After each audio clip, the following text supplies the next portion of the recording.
Salut à tous, c'est encore moi, Patrick Duval. Je vous rappelle que sur ma chaîne, je parle de tout ce qu'on peut faire soi-même. Abonnez-vous si vous aimez bricoler, il y aura plein de choses intéressantes. Et maintenant, passons directement au sujet de cette vidéo. Il n'est pas facile de déplacer des meubles encombrants dans une pièce ou un établi lourd dans un atelier, et le sol risque d'être en dommage. En fixant à ces produits des roues en caoutchouc qui peuvent être abaissés et relevés, il est possible de déplacer facilement n'importe quel meuble ou établi à la force d'une seule main. Vous aurez besoin de des blocs de bois de 32 x 67 mm, de la colle à bois diverses vis, roues en caoutchouc pour meubles 75 mm, charnière 63 x 30 mm, angle 40 x 3 mm, boulon 5 x 40 mm, 5 x 65 mm, rondelle, ressort d'extension. Perceuse de qualité et durable sur AliExpress à prix réduit, http://ali.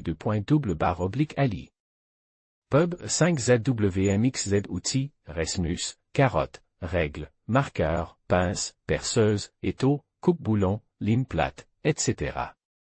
Processus de fabrication d'un système permettant de manipuler facilement des objets lourds. Choisissez la longueur des blocs de bois en fonction de l'endroit où ils seront utilisés. Marquez les centres des trous dans les coins sur le bloc court. Placez-le à l'extrémité du bloc long, alignez-le, serrez-le à l'aide d'une pince de serrage et percez les trous à l'aide d'un forêt. Collez les barres et fixez-les avec des vis. Fixez une roue en caoutchouc pour meuble à la barre courte afin qu'elle ne dépasse pas les extrémités des barres lorsqu'elle tourne. Et fixez-la également à l'aide de vis. Fixez la charnière universelle à l'extrémité de la barre longue à l'aide de vis de manière à ce que la plaque libre en position verticale ne dépasse pas le bord de la barre.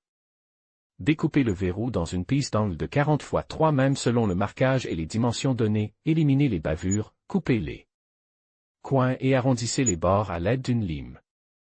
Marquez et percez deux trous de diamètre différents.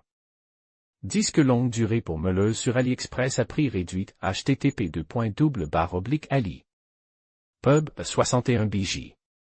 Mesurez 80 mm à partir de l'extrémité de la longue barre, fixez le loquet, tracez une ligne et marquez l'emplacement pour visser le boulon de 5 x 40 mm à la longueur du filetage. Enfoncez le loquet dans le boulon de sorte qu'il y ait un espace d'au moins 5 mm entre la bride d'angle et la barre. Vissez la vis à droite du boulon, mais pas jusqu'au bout. Insérez l'extrémité du ressort de compression dans le petit trou de la serrure. Passez le boulon avec la partie lisse sous la tête et une rondelle dans le trou du loquet, mettez 3 rondelles au dos du boulon et fixez le loquet à la barre de façon à ce qu'il puisse tourner. Placez l'autre extrémité du ressort sur le boulon. Montez la deuxième roue de meuble et la charnière sur une barre plus courte sans la barre courte et le loquet. Arrondissez le bord supérieur de l'extrémité libre de la barre avec du papier de verre. Montrons comment utiliser le système sur l'établi. Pour ce faire, placez des butées sous les pieds de l'établi. Placez la barre longue sur la barre courte et placez-la entre les pieds de manière à ce que les roues ne touchent pas le sol, et fixez les ailes libres des charnières à l'aide de vis au pied de l'établi. Fixez les barres à l'aide d'une pince et vissez un boulon de 5 x 65 mm avec une partie lisse sous la tête dans la barre inférieure à l'angle du loquet. Dans cette position, les roues reposent sur le sol et les pieds sur le poids, de sorte que l'établi peut être déplacé librement et facilement d'un endroit à l'autre. Après avoir placé l'établi dans la position souhaitée, appuyez sur le loquet avec votre pied et désengagez-le du boulon de 5 x 65 mm. Sous l'action des forces élastiques des roues en caoutchouc, les barres tournent d'un certain angle et les pieds de l'établi s'abaissent jusqu'au sol, prenant ainsi une position stable.